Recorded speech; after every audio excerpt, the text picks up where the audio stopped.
Gaan ons in die gees en eindig in die vlees? Is dit nie nog altyd so nie? Is die ewige verbod nie tydloos nie? Wie is hy? Die seun van God is die seun van mens. Ontwaak, ons ongebleikte gebeentes, laat hemelsvuur op God se akker skyn. Wanneer hy op homself sweer, kan ons maar hardop juig en dreun, want dit was dan altyd so. Wie is hy? Wie se kleed karmoes en rooi gevlek is? Hy kom van die nasies wat tyd vertrap. Soos druiwe in 'n perskuip, verwag jy die lam wat weier om te blaar? Nee, jy kry die leeu van Juda. Sy brul sal die elemente laat vergaan.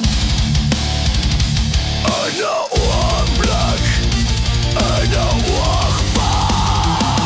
Ontwaak, ons ongebleikte gebeentes, laat hemelsvuur op God se akker skyn.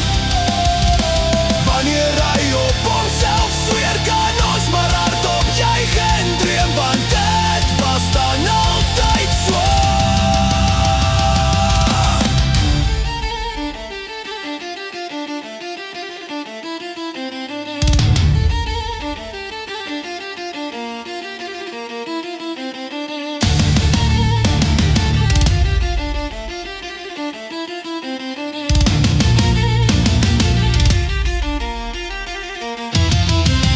Tyd van kerk speel is verby.